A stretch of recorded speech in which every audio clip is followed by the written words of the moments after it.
लगाया गया है और प्रशांत किशोर पर भरत तिवारी के परिवार की तरफ से ये बड़ा आरोप।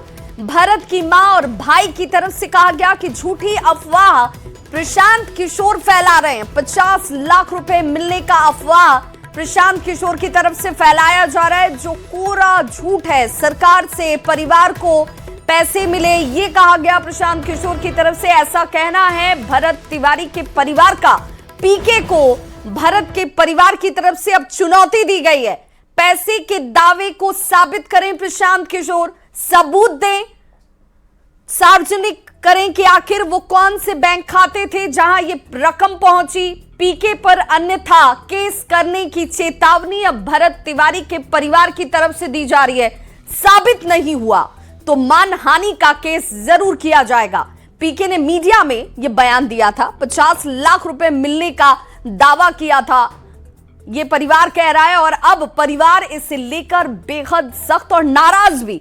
मानहानि का दावा करने का अब सीधे तौर पर यह कहा जा रहा है भरत तिवारी के परिवार की तरफ से कि एक अफवाह, एक झूठी बात फैलाई जा रही है। 50 लाख रुपए मिलने के बाद सरासर झूठी है और इसीलिए अगर प्रशांत किशोर इसे लेकर कोई साक्ष्य नहीं दे पाते हैं, इस दावे को साबित नहीं कर पाते हैं, तो फिर उनके ऊपर मानहानि का दावा जरूर किया जाएगा। मतलब जो भी है कि अगर गवर्नमेंट देती है किसी को भी पैसा या आर्थिक सहायता तो चेक द्वारा दिया जाता है, वो भी कैमरे के सामने दिया जाता है। तो ऐसा कुछ प्रूफ है तो उनके द्वारा दिखाया जाए हमें, तब हम मान लेंगे कि हाँ हमें 50 लाख रुपए मिले हैं। तो उनके आरोप पे क्या कहिएगा? अब आरोप लगा रहे हैं, किस वजह से लगा रहे हैं ये तो हमें पता नहीं है, लेकिन जो भी कर रहे हैं ये गलत है। ये चीज़ें नहीं होना चाहिए, क्योंकि हमारे भैया ने जो भी बलिदान दिया है पूरे देश के लिए और समाज के लिए दिया है, ठीक है। तो ये जो भी हो रहा है गलत हो रहा है और गलत अफवाहें उड़ाई जा रही है अपने फ़ायदे के लिए। खाता सार्वजनिक की बात की जाए, एकदम कर दिया जाएगा, हम पूरा अपना परिवार का कर दिया जाएगा।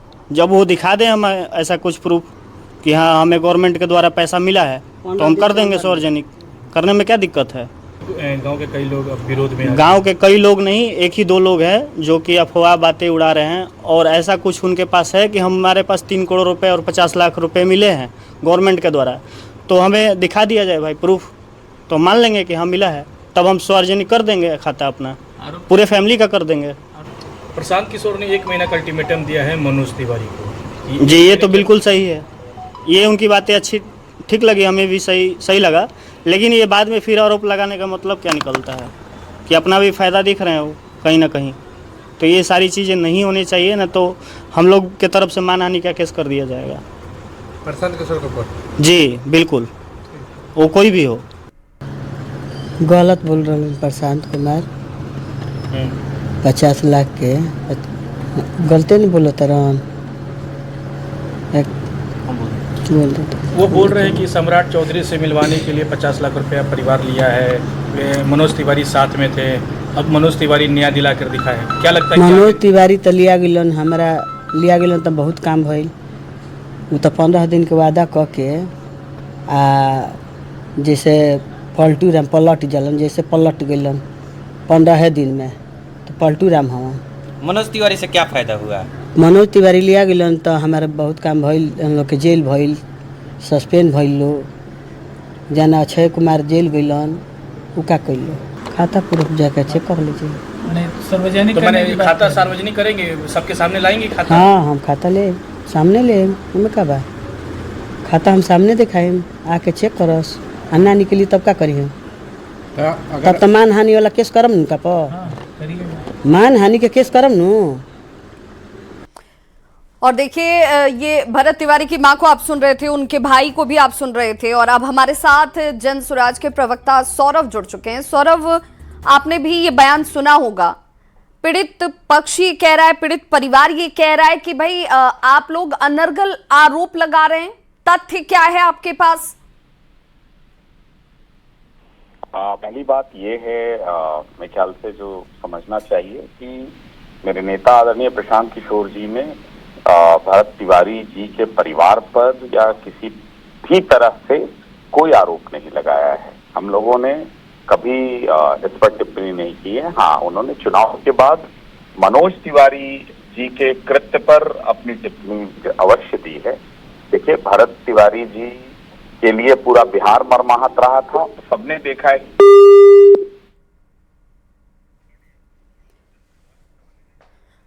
और हमारे साथ चंदन जी भी जुड़े हुए हैं, पत्रकार हैं, और उनसे भी मैं समझना चाहूंगी। चंदन जी, यहाँ तो एकदम बिल्कुल दो तरफा बातें हो रही हैं। भरत तिवारी का परिवार ये कह रहा है कि हमारे ऊपर ये आरोप और निरर्थक आरोप लगाए जा रहे हैं कि 50 लाख रुपए उन्हें मिले सरकार की तरफ से, जबकि जनसुराज के प्रवक्ता ये कह रहे हैं सौरभ कि उन परिवार के ऊपर तो कोई सवाल ही नहीं खड़ा किया गया।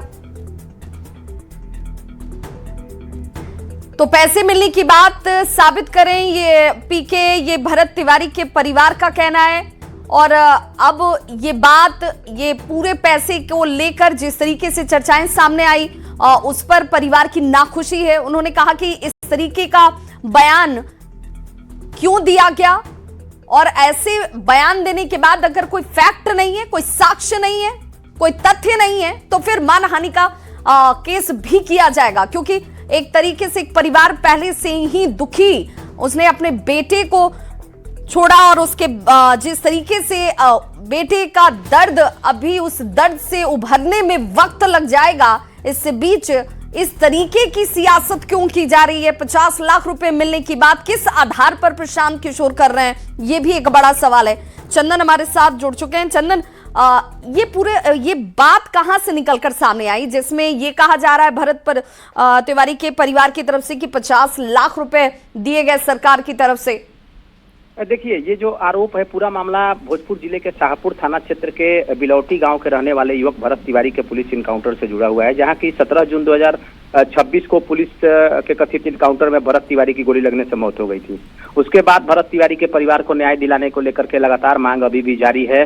और ये मामला तब उठा जब भरत तिवारी के जो परिजन हैं, उनकी मां, उनकी बहन, उनकी भाभी समेत जो परिवार के सदस्य हैं, वो बांकीपुर उपचुनाव के ठीक पहले जो भाजपा सांसद हैं और मनोज तिवारी, उनके माध्यम से उन लोगों ने सम्राट चौधरी से मुलाकात किया था, और उस मुलाकात को लेकर के कई कयास लगाए जा रहे थे। वहीं उसी को लेकर के जो प्रशांत किशोर हैं, उन्होंने आरोप लगाया कि इस जो परिवार है, भरत तिवारी का परिवार, उनको सरकार की ओर से, मुख्यमंत्री की ओर से 50 लाख रुपए दिए गए हैं। और लेकिन चंदन, आप हमारे साथ बने रहिए, हमारे साथ खुद जनसुराज के प्रवक्ता जो हैं कुमार सौरभ जुड़ चुके हैं। कुमार सौरभ अभी हमारे साथ लगातार जुड़े भी हुए हैं। सौरभ, चूंकि आप ये कह रहे हैं कि परिजनों के ऊपर, परिवार के ऊपर, भरत तिवारी के परिवार को लेकर कोई बयान ही प्रशांत किशोर ने नहीं दिया, फिर आखिर ये बयान या इस तरीके की मिसकंसेप्शंस कैसे पैदा हो गई? हमें नहीं पता है। देखिए, हम सब लोग बांकीपुर चुनाव में व्यस्त रहे हैं और वो संभव डिस्कनेक्ट गया था।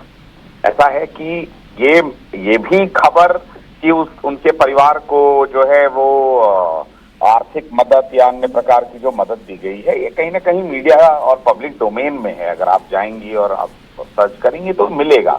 अब उसमें किसी पत्रकार ने पूछा, और चुनाव के बाद रिएक्शन में हमने मनोज तिवारी जी का जो कृत्य है, जो भारतीय जनता पार्टी के सांसद हैं और चुनाव के समय जो वो एक ओछी और गंदी राजनीति करने का प्रयास कर रहे थे कि भाई भरत तिवारी के परिवार पर प्रशांत किशोर जी दबाव डाल रहे थे कि वो हमारे पक्ष में आकर जो है अपील करे। भाई मतलब अपने आप में हास्यास्पद है। और पूरे बिहार के लोगों का रिएक्शन, मेरे राज्य के लोगों का रिएक्शन, चाहे वो किसी भी वर्ग से हो, इस विषय पर जाकर देखिए तो आपको समझ में आएगा कि साफ तौर पर ये उसी प्रकार की राजनीति हो रही है जिसके बारे में मेरे नेता आदरणीय प्रशांत किशोर।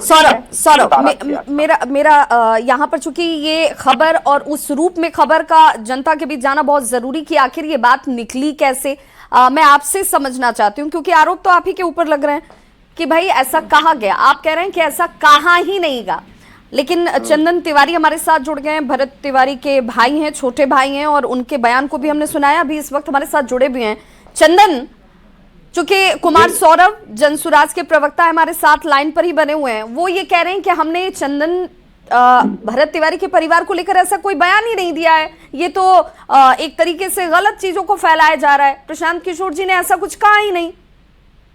परसों का मैम आप न्यूज उठाकर देख लीजिए, उनका जो उन्होंने वाइस दिया है कि 50 लाख का अनुदान गवर्नमेंट के द्वारा दिया गया और उससे फैमिली चुप हो गई, शायद ऐसा ही कुछ बोला है उन्होंने।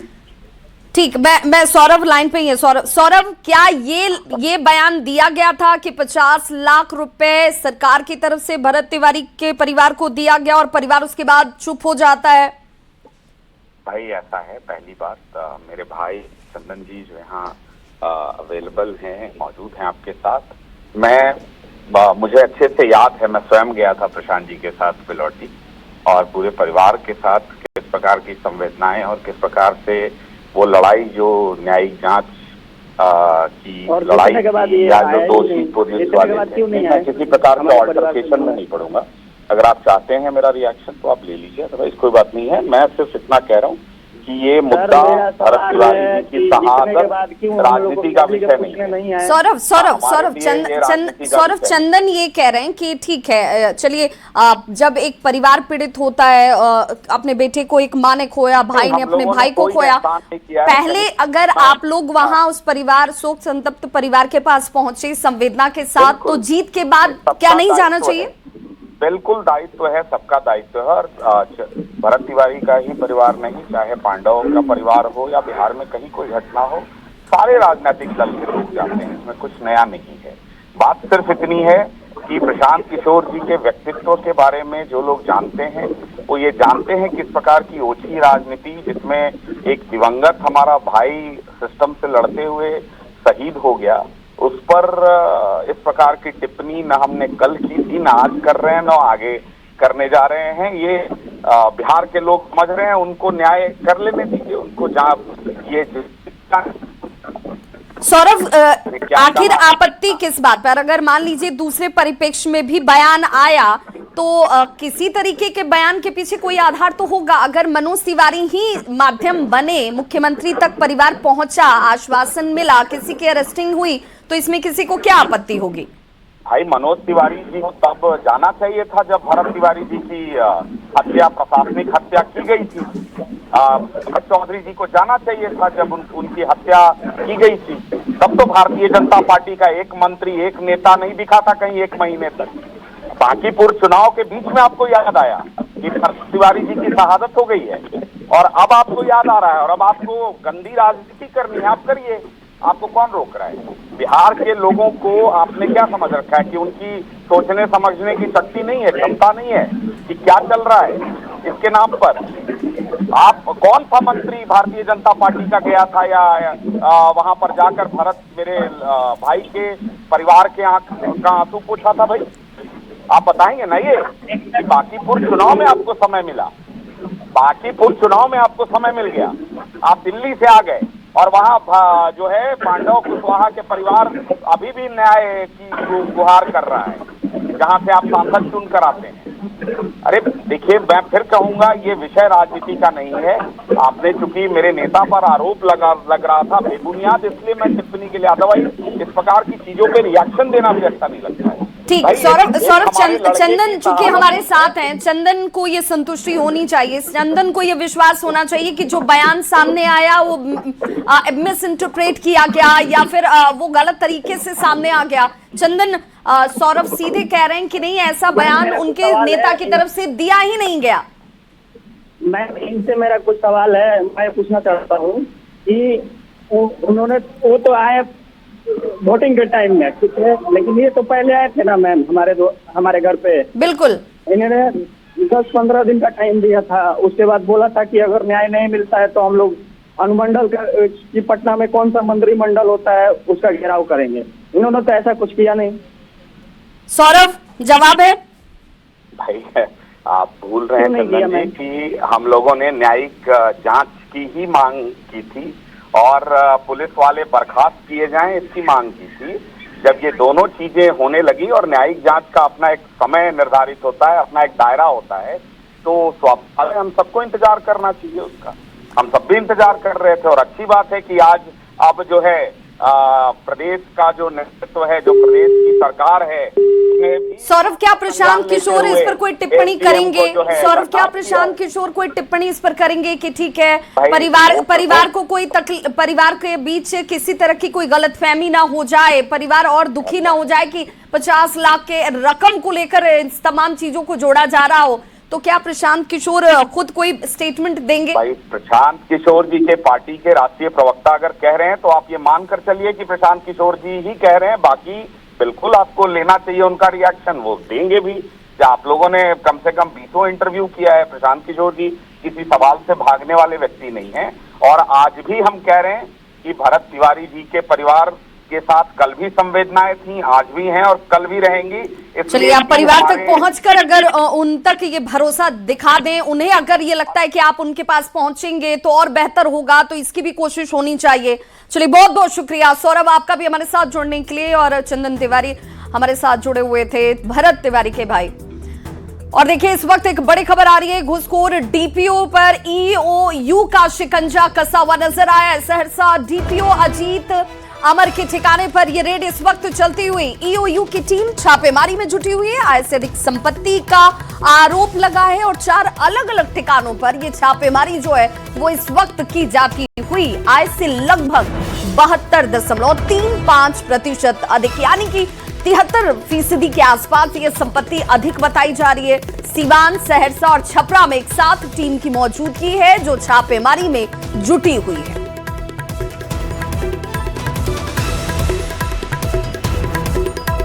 छपरा में शिक्षा विभाग के तत्कालीन डीपीओ अजीत अमर के कई ठिकानों पर आज छापेमारी चल रही है। सुबह से ही बिहार के अलग अलग जिलों में अजीत अमर के ठिकानों पर छापेमारी चल रही है। जैसा कि आर्थिक अपराध इकाई के सूत्रों ने बताया है कि 4 जगहों पर छापेमारी की खबर है।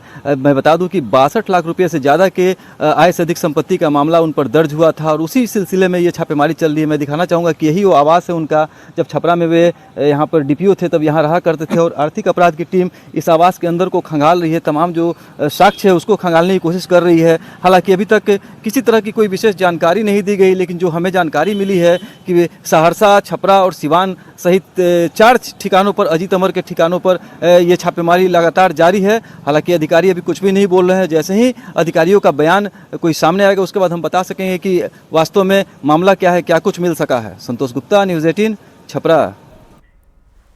तो देखिए, घुसखोर डीपीओ अजीत अमर के ठिकाने पर इस वक्त एक साथ 4 ठिकाने हैं जहां पर ये टीम पहुंची हुई है और कार्रवाई की जा रही है। हालांकि अभी इस वक्त कार्रवाई चलती हुई, इसलिए बहुत ज्यादा जानकारी निकलकर सामने नहीं आ रही, लेकिन ये कहा जा रहा है कि सीवान, सहरसा और छपरा।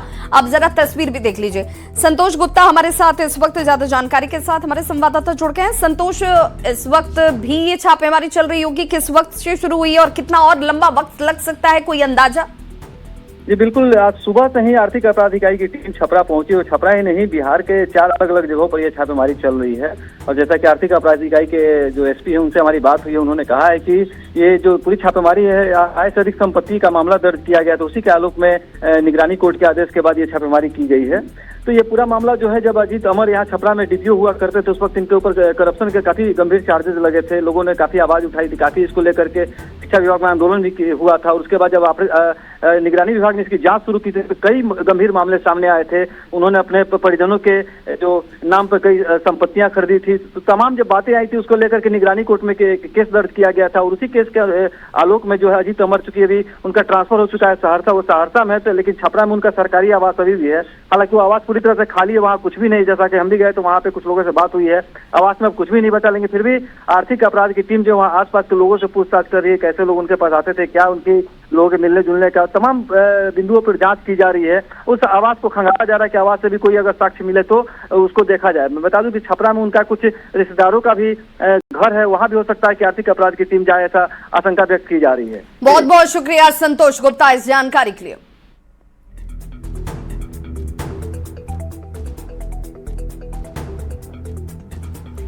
तो सहरसा डीपीओ अजीत अमर के ठिकाने पर इस वक्त ये रेड चल रही है और इंतजार किया जा रहा है कि रेड जब खत्म होती है तो क्या कुछ जानकारी निकलकर सामने आती है।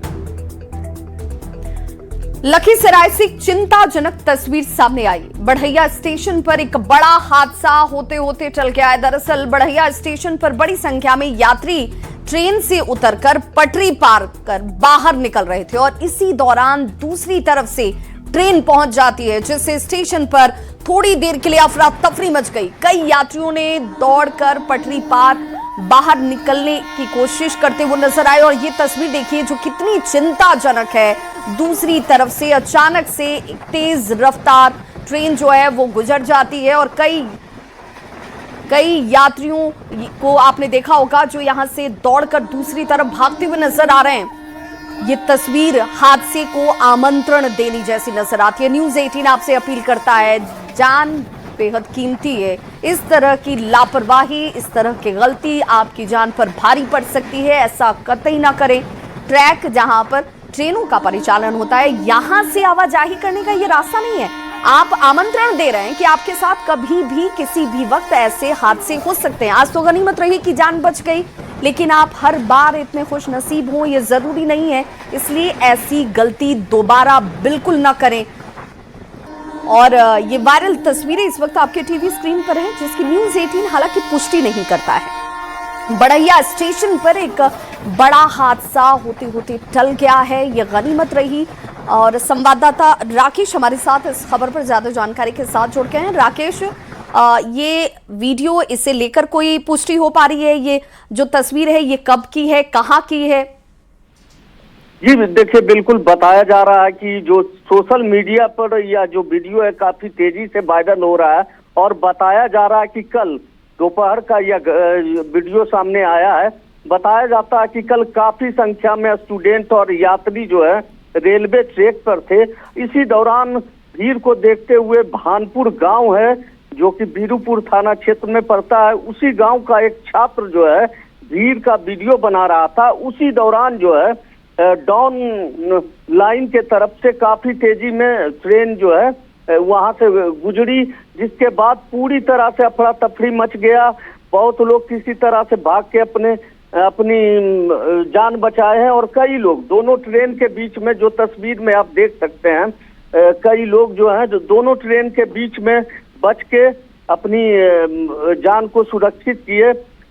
एक माना जाए अगर थोड़ी सी चूक होती तो बहुत बड़ी हादसा हो सकता था। विभा, बिल्कुल, बहुत बहुत शुक्रिया इस जानकारी के लिए राकेश। और ये तस्वीर एक बार फिर से देखिए। ये तस्वीर इसलिए आपको बार बार देखनी चाहिए कि ये तस्वीर डराने वाली तस्वीर है, ये तस्वीर आपको सचेत करने वाली तस्वीर है। इस तरह की कभी भी पटरियों से आप आवाजाही न करें, क्योंकि देखिए एक ट्रैक पर ऑलरेडी यहाँ पर एक ट्रेन खड़ी आपको नजर आ रही होगी, दूसरी तरफ लोग उतरकर वहां से गुजरने की कोशिश करते हैं।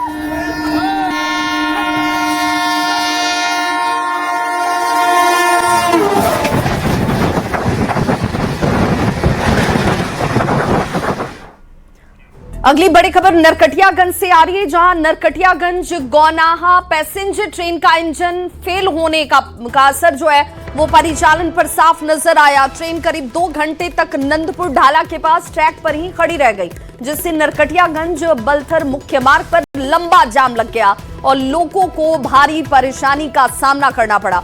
यह भी बताया जा रहा है कि ट्रेन संख्या 63362 अपने निर्धारित समय से नरकटियागंज स्टेशन से गौनाहा के लिए रवाना हुई थी, लेकिन नंदपुर ढाला पार करते ही इंजन में तकनीकी खराबी आ गई। ट्रेन बीच ट्रैक पर ही रुक जाती है।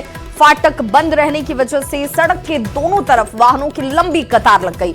सूचना मिलने के बाद रेलवे कर्मियों ने खराब इंजन को स्टेशन की ओर खींच कर लाया और इसके बाद लगभग 2 घंटे के बाद सड़क पर आवागमन सामान्य हो पाया। इंजन में तकनीकी खराबी आने के कारण यह स्थिति बताई जाती है कि हो गई। इंजन को हटाकर परिचालन एक बार फिर से बहाल किया गया। सुबह 6 बजे ट्रेन आई है और यहाँ के रुक गई है। उसी से मैंने रेलवे स्टाफ लोग भी परेशान है, ब्रेक छोड़ नहीं रहा है, आगे पीछे भी हो रहा है, बोल रहा है थोड़ा देर, उसके बाद फिर ब्रेक लग जा रहा है। समझ में नहीं आ रहा है इन लोगों को मैंने कहाँ से प्रॉब्लम है। यात्री 6 बजे मना है, यात्री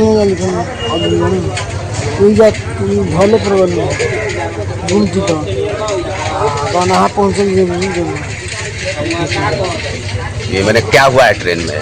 ट्रेन इंजन खराब है, क्या आपको